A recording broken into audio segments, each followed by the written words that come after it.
She slammed the 5-carat diamond on his mahogany desk, the sound echoing like a gunshot. She wasn't the stereotypical Mafia bride. She was plus-sized, apron-wearing, and utterly done with his lies. But when she turned to leave, Chicago's most feared boss blocked the door, whispering a terrifying truth. The rain lashing against the floor-to-ceiling windows of Gabriel Ross's Wacker Drive penthouse mirrored the storm raging inside Beatrice Hayes. Her trembling fingers unclasped the velvet box, exposing the massive, emerald-cut diamond that had felt like a shackle on her left hand for the past 3 weeks. She didn't belong here, 30 stories above the grimy Chicago streets, surrounded by imported Italian leather and men who carried suppressed weapons beneath bespoke Armani suits. Beatrice was a baker. She spent her mornings covered in flour at her shop on Halsted Street, kneading sourdough and frosting cupcakes. She was a size 18, a woman with wide hips, thick thighs, and a soft belly. A woman who unapologetically took up space in a world that constantly told her to shrink. And for the last 6 months, she had been the obsession of Gabriel Rossi, the undisputed head of the Rossi syndicate. "Take it back," Beatrice said, her voice shaking, but her chin held defiantly high. Gabriel didn't immediately look up from the leather-bound ledger on his desk. When he finally did, his dark obsidian eyes locked onto hers with a predatory stillness. He was a terrifyingly handsome man, all sharp angles and ruthless calculation, a man who had notoriously crippled Alderman Thomas Reed just last month over a zoning dispute. "I don't think I heard you correctly, B," Gabriel murmured, his voice a low, gravelly baritone that usually sent shivers of desire down her spine. Today, it only hardened her resolve. "The ring, Gabriel. I'm giving it back. The engagement is off." Beatrice pushed the box closer to his side of the desk. "I'm done being the punchline to your associates' jokes. I'm done being the charity case you parade around to prove to Judge O'Connor and the city council that you're just a normal, family-oriented businessman. I won't be your human shield, and I certainly won't be a prop." Gabriel slowly stood, buttoning his suit jacket. The sheer size of him dominated the massive room. "Who called you a punchline?" he asked, the temperature in the room dropping by 10 degrees. "Don't play dumb," Beatrice snapped, her cheeks flushing hot. She crossed her arms defensively over her chest, suddenly hyper-aware of how her floral wrap dress clung to her curves. "I heard Vincent and Paulie talking at the gala on Saturday. I heard your glamorous, size 0 cousins whispering in the powder room. They look at my body and they laugh, Gabriel. They wonder why the Don of Chicago is dragging around a fat baker instead of a supermodel. And frankly, so do I. I thought you loved me. But I think you just needed someone so out of place in your world that the FBI wouldn't look twice at us." Gabriel moved around the desk with the silent grace of a panther. Beatrice instinctually took a step back, her breath hitching as he closed the distance between them. He stopped mere inches away, his towering frame casting a shadow over her. "You think this is a PR stunt?" Gabriel asked, his voice dangerously soft. He reached out, his calloused thumb gently grazing her jawline. Beatrice tried to flinch away, but his touch was a magnetic force. "You think I gave you my grandmother's ring, a ring that has been in the Rossi family for 80 years, to impress a federal judge, I think." Beatrice swallowed hard, fighting the tears burning in her eyes. "That a man like you doesn't marry a woman like me unless there is a catch. The women in your world are sleek, sharp, and dangerous. I bring you leftover cinnamon rolls. I have stretch marks. I don't fit in your high society mafia chessboard. I'm returning the ring before I get hurt, or worse, before one of your enemies decides my bakery is a good place to leave a message. Gabriel's jaw ticked. For a fleeting second, raw, unfiltered fury flashed in his eyes, but it wasn't directed at her. It was directed at the names she had dropped. Vincent and Paulie. My associate's inability to recognize a queen does not change the fact that you are wearing the crown. Or you were. He looked down at the velvet box on the desk, his expression unreadable. I'm leaving, Gabriel. Do not follow me. Do not send your men to watch my shop. It's over. Beatrice turned on her heel, her heart shattering in her chest. She had loved him. She had loved the way he looked at her soft body, as if it were a religious experience, the way he devoured her in the dark. But the reality of his violent world and the cruel whispers of his inner circle had broken her spirit. She walked toward the heavy oak doors of the office. She expected him to shout, to order his guards to stop her. But Gabriel simply watched her go. "Bea!" he called out, just as her hand touched the brass doorknob.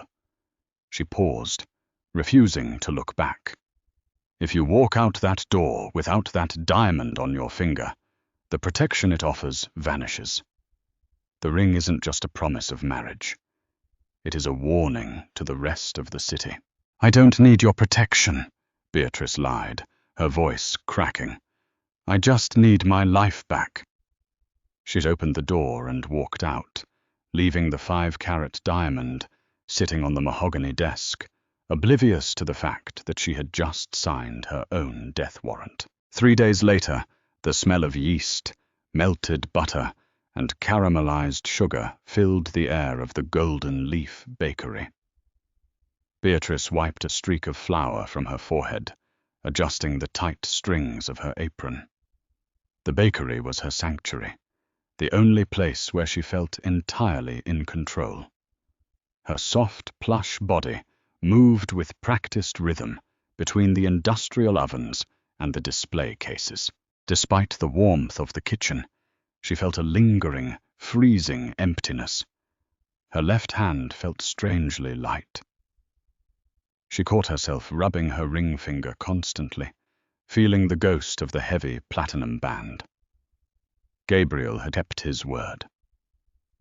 The ominous black SUVs that usually idled across the street were gone. The towering bodyguards in trench coats who used to buy bear claws every morning were nowhere to be seen. Beatrice had her normal, quiet life back. It was terrifying. At 6:00 p.m., the sky over Chicago darkened prematurely as a heavy thunderstorm rolled in from Lake Michigan. Beatrice flipped the neon open sign to closed and locked the heavy glass front door. She was alone in the shop, sweeping up breadcrumbs, humming softly to a jazz record playing on the vintage radio in the corner. Suddenly, the deafening shatter of glass ripped through the quiet bakery. Beatrice screamed, dropping her broom as a brick smashed through the front window, raining shards of glass over her pristine display case of macarons. Before she could process the destruction, the locked front door was kicked open with enough force to splinter the wooden frame. 3 men stepped into her bakery. They weren't wearing the tailored Italian suits of Gabriel's syndicate. These men wore heavy leather jackets, their faces obscured by the shadows of the storm outside. Beatrice recognized the shamrock tattoo on the neck of the lead man. He was a lieutenant for Declan Sullivan, the ruthless head of the South Side Irish mob, and Gabriel Rossi's most vicious rival. Well, well, well, the tattooed man sneered, crunching over the broken glass. Look what we have here, the Dawn's little baker girl. Look at the size of her, boys. Rossi always did have a strange appetite. Beatrice backed away slowly, her hands reaching behind her for the heavy wooden rolling pin on the counter. "Get out," she demanded, her voice wavering. "The police will be here in minutes. The alarm was tripped." "We cut the alarm line out back, sweetheart," the man laughed, pulling a suppressed pistol from his jacket. "We heard a rumor through the grapevine. Heard you gave the big bad wolf his diamond back. Walked right out of his penthouse. Which means you're no longer under the Rossi family's umbrella." Panic seized Beatrice's chest. If you walk out that door without that diamond on your finger, the protection circle it offers vanishes. Gabriel's warning echoed in her ears. She hadn't realized that the ring was a literal shield. In the intricate, bloody politics of the Chicago underworld, the Donna's ring was a sign of absolute untouchability. Without it, she was just civilian collateral damage. "I don't have anything to do with Gabriel anymore," Beatrice said, gripping the rolling pin behind her back, her knuckles turning white. "I don't know anything about his business." "Doesn't matter," the thug smiled cruelly. "Declan wants to send a message. Rossi took our shipping routes on the river. We're going to take something he loved. Grab her." The two men flanked him and lunged forward. Beatrice swung the rolling pin with all her might, cracking the first man across the jaw. He grunted, stumbling backward, but the second man grabbed her thick hair, yanking her brutally to the floor. She fought with everything she had, using her weight to throw him off balance, kicking and thrashing wildly. She managed to shove one of the attackers into a flour bin, sending a cloud of white powder exploding into the air. "Hold her still," the tattooed man yelled, aiming his gun at her leg.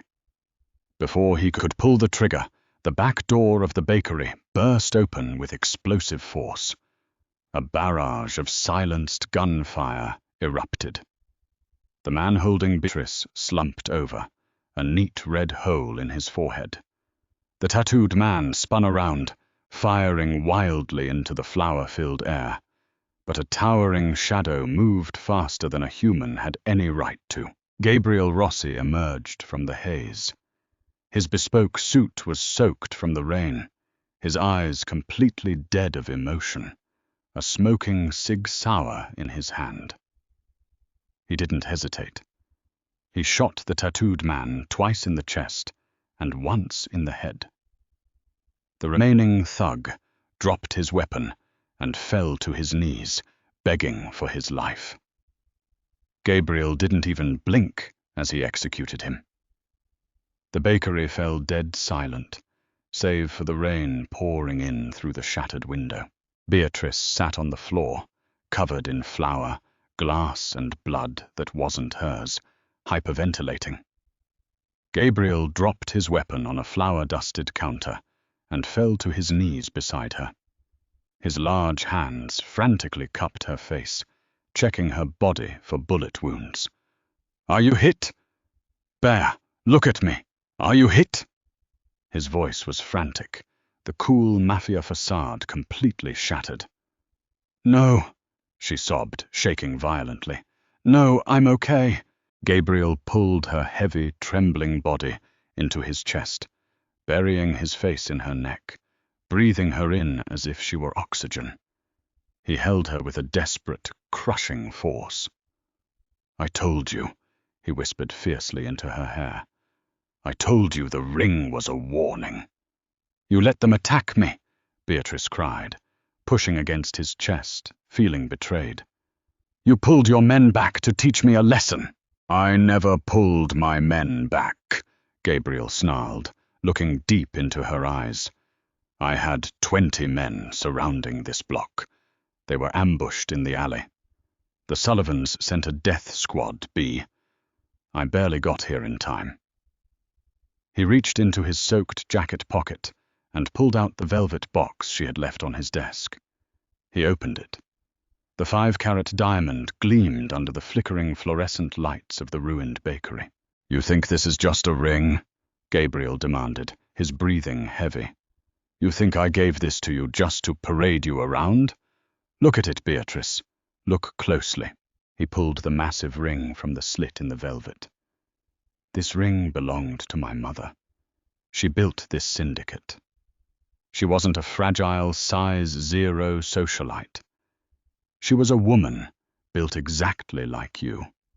A woman with presence, with weight, with power. The band is custom cast. It cannot be resized. It was forged to fit a woman who commands a room just by standing in it." Beatrice stared at the heavy platinum band, her heart pounding against her ribs. "No other woman in my world could even wear this ring if she tried," Gabriel confessed, his voice dropping to a harsh, raw whisper. "It would fall right off their skeletal fingers. When I met you, when I saw how fiercely you held your ground, I knew. You are the only woman who can bear the weight of this family. The ring isn't a prop, B. It's a crown. And those bastards who laughed at you? Vincent and Paulie." Gabriel's eyes darkened with a terrifying, violent devotion. "I had them both buried in the foundation of the new casino yesterday. Nobody disrespects my Donna." The heavy silence of the ruined bakery was broken only by the relentless drumming of the rain and the ragged sound of Beatrice's breathing. She stared at Gabriel, the man she had loved, the man she had tried to leave. And finally, the monster who commanded the city's underworld. His confession hung in the humid, flower-choked air. "I had them both buried in the foundation of the new casino yesterday." Beatrice looked down at the velvet box in his hand. The massive, emerald-cut diamond seemed to pulse with a dark, terrifying life of its own. It wasn't just a piece of jewelry. It was a blood-soaked artifact. The realization that two had been murdered simply for whispering cruel jokes about her size sent a wave of nauseating dread through her stomach. Yet, fighting through the horror, a dark, forbidden thrill shivered down her spine. No one in her entire life had ever defended her like that. Society had always told her to shrink, to apologize for the space her soft, thick body occupied, to accept the subtle cruelties of thinner, better people. Gabriel Rossi had just rewritten the rules of the world for her. "You killed them," Beatrice whispered, the words tasting like copper on her tongue. "Because of what they said about me." Gabriel's eyes, usually pools of impenetrable black, softened as he looked at her. He didn't offer apologies or excuses. He reached out, his thumb gently wiping a mixture of flour and a stranger's blood from her cheek. "I extinguished a threat to my Donna," he corrected, his voice a low, gravelly rumble. "In my world, Beatrice, disrespect is a virus. If I let my own men mock the woman who holds my heart, the woman meant to wear my mother's ring, it signals weakness to families like the Sullivans. Vincent and Paulie forgot who they served. I merely reminded the rest of the syndicate." Before Beatrice could process the chilling logic of his devotion, the wail of distant police sirens began to cut through the storm. Simultaneously, the roar of half a dozen high-powered engines flooded the street outside. Black SUVs swarmed the front of the bakery. Heavily armed men in tailored coats poured into the shop, stepping over the shattered glass and the lifeless bodies of Declan Sullivan's thugs with clinical indifference. At the front of the pack was Dominic, Gabriel's most trusted enforcer, a scarred, broad-shouldered man whose loyalty to the Rossi family was absolute. Dominic surveyed the carnage, his eyes lingering on the flour-covered bodies before locking on to Gabriel. "Boss," Dominic said, his voice clipped and professional. "The perimeter is secured. The local precincts have been delayed, but we have a 4-minute window before the state troopers arrive. We need to move you and Miss Hayes to the Lake Forest estate immediately. The cleanup crew is right behind us." Gabriel nodded, rising to his feet in one fluid, powerful motion. He offered his hand to Beatrice. She hesitated, looking at his large, calloused palm. Taking his hand meant stepping over the threshold. It meant leaving the civilian world and the quiet, flower-dusted life of a simple baker. Behind forever. She looked at her bakery. The shattered display cases, the ruined wedding cakes, the bullet holes in her antique espresso machine. Declan Sullivan had destroyed her sanctuary. With a deep, shuddering breath, Beatrice placed her trembling hand in Gabriel's. His grip was warm, solid and utterly unyielding. The ride to the Lake Forest estate was a blur of flashing rain and tense, heavy silence. This house was less of a house and more of a fortress, a sprawling, Gothic mansion hidden behind 12-foot wrought-iron gates and acres of dense, private woodlands. Once inside the opulent, mahogany-paneled foyer, Gabriel barked orders to his men to lock down the perimeter. He then scooped Beatrice into his arms, ignoring her gasps of surprise, and carried her up the grand, sweeping staircase as if her plush, heavy frame weighed absolutely nothing. In the master suite, the adrenaline finally left Beatrice's system, leaving her shivering uncontrollably. Gabriel stripped off his ruined suit jacket and holstered his weapon before turning to her. With surprising gentleness, he helped her out of her flour-caked, blood-splattered dress. She stood before him in simple cotton underwear, her lush curves, wide hips, and the soft fold of her belly exposed to the dim lighting of the room.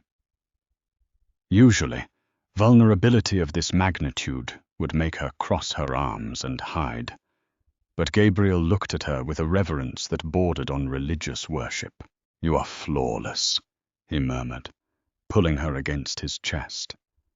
His hands traced the dip of her waist and the swell of her hips, grounding her.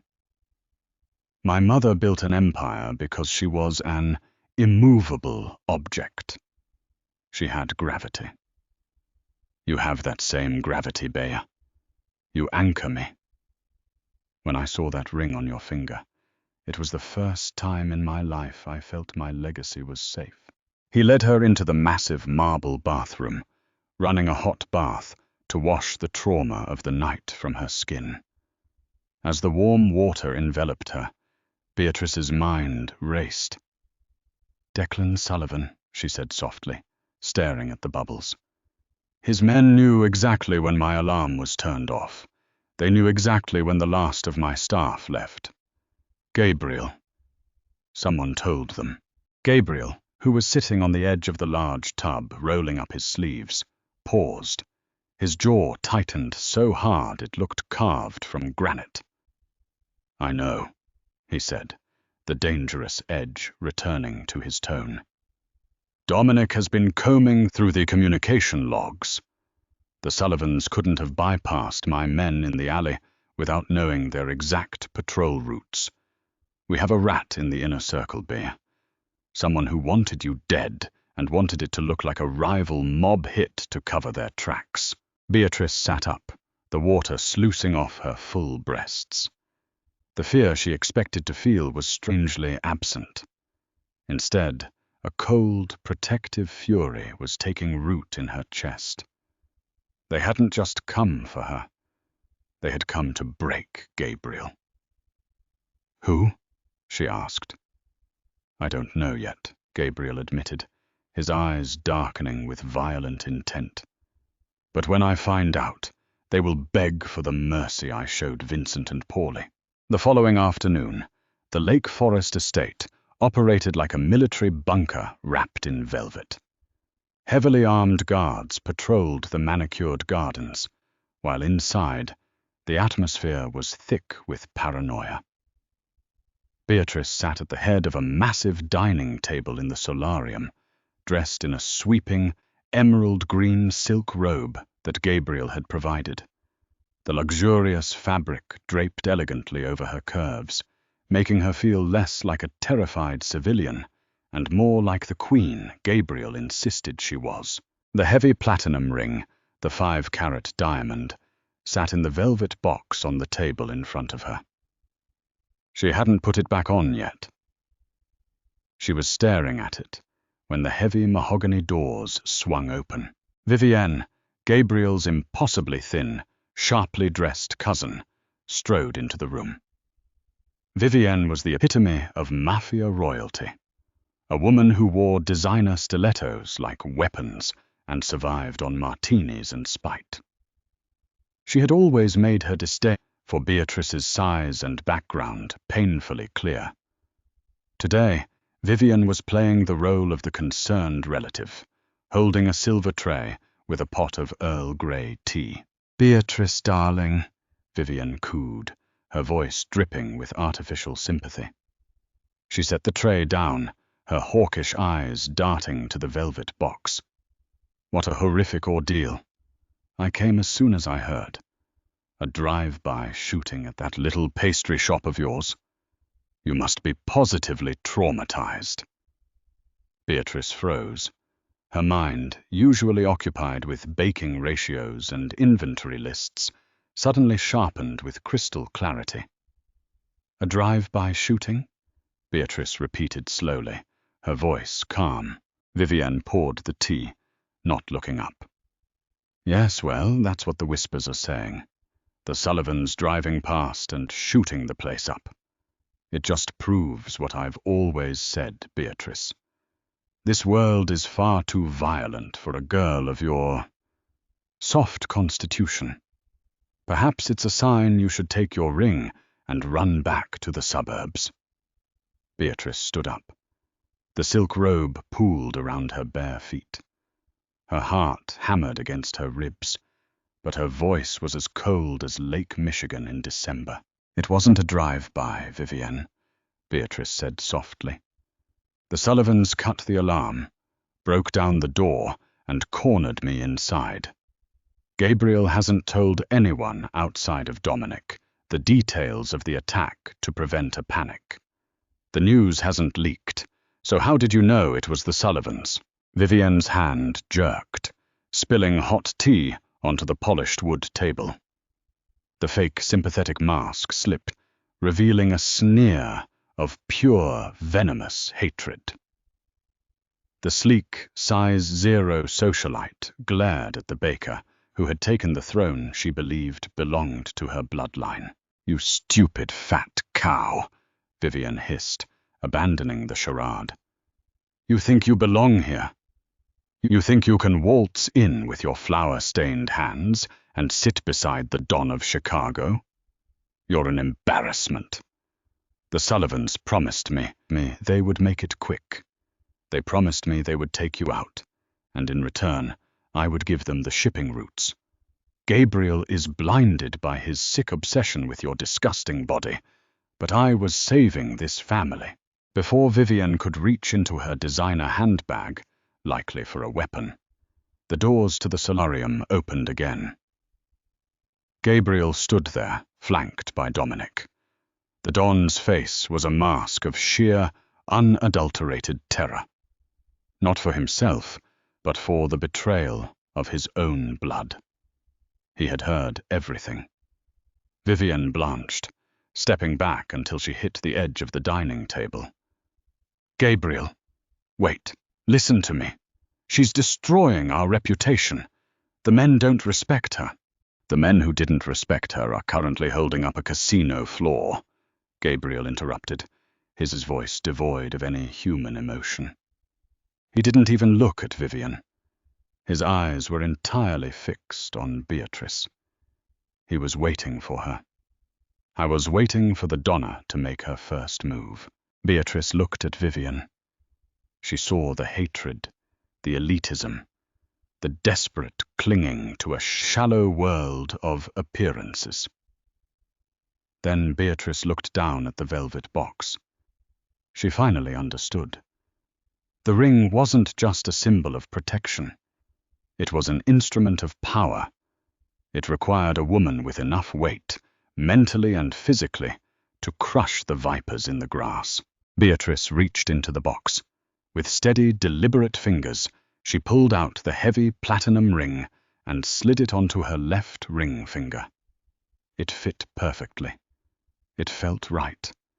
It felt like destiny.